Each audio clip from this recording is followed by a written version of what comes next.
গায়েবী সাহায্য পেতে মাত্র 2 রাত একটি আমল করুন। অনেক সময় আমরা কঠিন বিপদে পড়ে যাই, একেবারে অসহায় অবস্থায় পড়ে থাকি, অনেকে ডিপ্রেশনে পড়ে যায়, কি করবে কিছুই বুঝতে পারে না। হতাশ হওয়া যাবে না। Never lose hope, never give up. মুমিন কখনো হতাশ হয় না, মুমিন কখনো আশা হারায় না। নিরাশ হয় কাফেররা, মুমিন কখনো হতাশ হয়ে যায় না। মুমিন সব সময় আল্লাহর উপরে ভরসা রাখে। বিপদে পড়লে আল্লাহ তাআলা আমাদেরকে ফর্মুলা দিয়েছেন, টিপস দিয়েছেন। বিপদে পড়লে আমরা কি করব। আমি একটি আমলের কথা বলবো, তবে আল্লাহ তাআলা আগে কি বলছেন সেটা আগে শুনেন।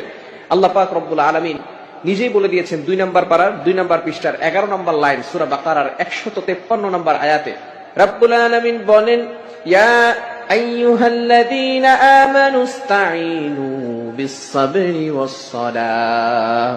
রব্বুল আলামিন বলেন, হে ঈমানদারগণ, ইয়া আইয়ুহাল্লাযীনা আমানু ইস্তাঈনু বিস-সাবরি ওয়াস-সালাহ, তোমরা সালাত এবং ধৈর্যের মাধ্যমে আল্লাহর কাছে সাহায্য চাও। আমরা বিপদে পড়লেই হতাশ হয়ে যাই, এমপি মন্ত্রী মিনিস্টারের কাছে দৌড়াদৌড়ি করি।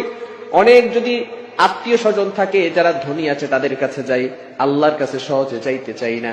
কিন্তু আল্লাহ পাক রব্বুল আলামিন জানিয়ে দিয়েছেন, যখনই বিপদে পড়বে তখনই সালাত এবং ধৈর্যের মাধ্যমে সাহায্য চাইতে হবে আল্লাহ তাআলার কাছে, আর কার কাছে নয়, একমাত্র আল্লাহ তাআলার কাছে সাহায্য চাইতে হবে।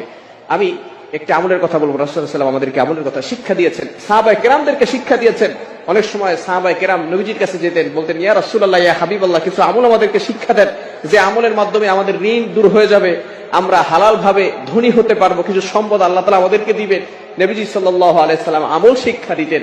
আমি যে আমলটির কথা বলবো সেটা হচ্ছে, আল্লাহুম্মা ইন্নী আসআলুকাল হুদা ওয়াত তুকা ওয়াল আফাফা ওয়াল গিনা। রাসূল সাল্লাল্লাহু আলাইহি ওয়াসাল্লাম আমাদেরকে ছোট্ট একটি দোয়া শিক্ষা দিয়েছেন। যদি এভাবে আপনি দোয়া করতে পারেন, আল্লাহ পাক রব্বুল আলামিন আপনাকে সকল বিপদ আপদ থেকে গায়েবী ভাবে সাহায্য করবেন। বিশেষ করে 2 রাত বলতে আপনি তাহাজ্জুদের সময় সালাতে দাঁড়াবেন, নামাজ পড়বেন। বিশেষ করে জুমার রাতে, যেই রাত হওয়ার পরের দিন জুমা হয়, এটাকে বলা হয় জুমার রাত, অর্থাৎ বৃহস্পতিবার রাতের বেলা, পরের দিন শুক্রবার, এই শুক্রবারের আগের রাতটাকেই বলা হয় জুমার রাত। এই রাতে আপনি 2 রাকাত নামাজ পড়বেন, কারণ এই রাতে খুবই গুরুত্বপূর্ণ একটি রাত, জুমার রাত। এই রাতে আল্লাহ তাআলা অসংখ্য অগণিত মানুষের গুনাহ খাতাগুলো ক্ষমা করে দিয়ে থাকেন। আর তাহাজ্জুদের সময় আল্লাহ তাআলা প্রথম আসমানে আসেন।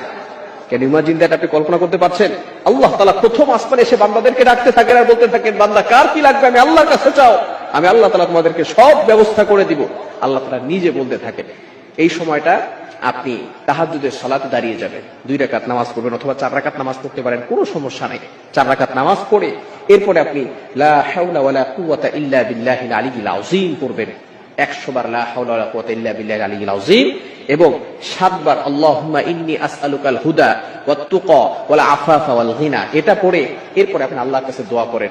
আল্লাহর কাছে বলেন, আল্লাহ, আমার অভাবে পড়ে আছি, আমার সম্পদ নাই, বিপদে পড়ে গেছি, আয় আল্লাহ বিপদ থেকে উদ্ধার করো, সম্পদের ব্যবস্থা করো, আয় আল্লাহ সঠিক পথে, হেদায়েতের পথে আমাকে পরিচালনা করো। এভাবে যদি আপনি দোয়া করতে পারেন, মাত্র 2 জুমার রাতে আপনি যদি আমলটা করতে পারেন, আল্লাহ তাআলার তরফ থেকে আপনার প্রতি সাহায্য আসবে। গায়েবী ভাবে আল্লাহ তাআলা আপনাকে সাহায্যের ব্যবস্থা করবেন।